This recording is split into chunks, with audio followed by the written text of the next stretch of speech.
Mga ka-warrior, gagawin natin ngayon paparonda. Umuulan siya. Ngayon pa lang natin susubukan sa mga ibon natin na parondahin ng umuulan. Kasi norte ang laban, maulan. Kaya kailangan ma-experience nila na lumilipad ng umuulan. Tara, samahan niyo ako magparonda. Ayan o, mga lamig na lamig sila o.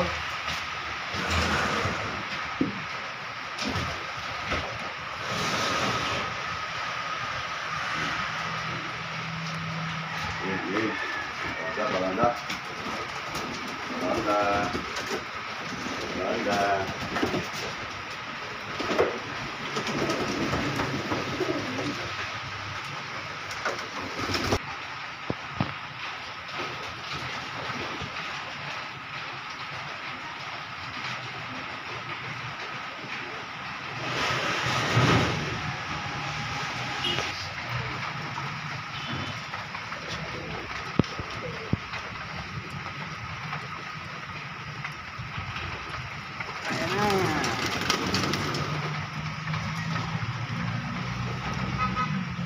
Ayan.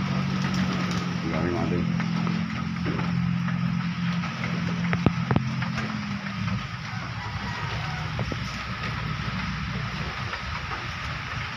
Tapos doon ka na sa loob magbugaw.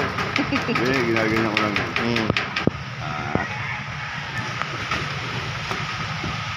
Ayan o.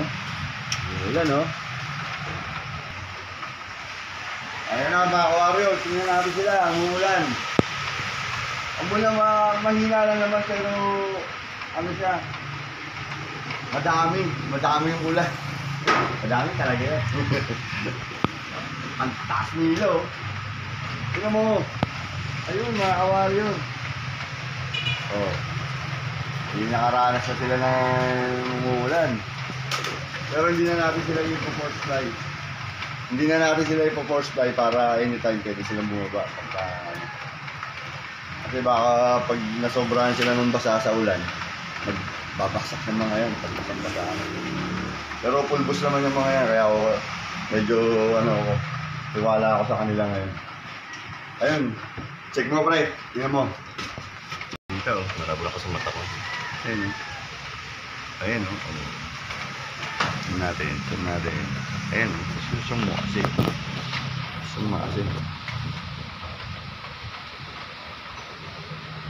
Ayun sila. Ayun, nakita ko na. Ayun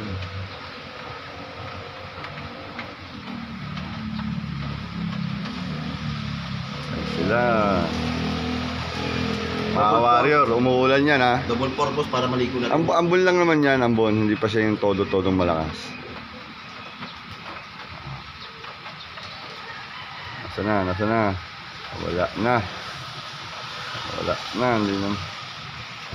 Hindi na masundan sa camera. Yun. Ayan sila oh.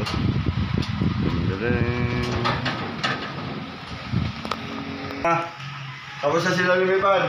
Naka 20 minutes lang sila. Kanina alas 7 tayo nagpalipad. Ngayon 7:24. Lumipad, ayan, nandiyan sila lahat sa bubong. Kaya pre, pakita natin. Ayan sila lahat. Hindi pa pumapasok, nag-enjoy pa sila sa ulan. Baka biglang manuron pre. Game, dali. Ayan sila mga ka-warrior. Naka 20 minutes silang ronda. Ngayon, hindi pa sila pumasok, nagpapahinga pa sila dyan. Nag-enjoy sila ng ulan. Maya-maya tatawagin ko na yan para kumain. Okay mga ka-warrior.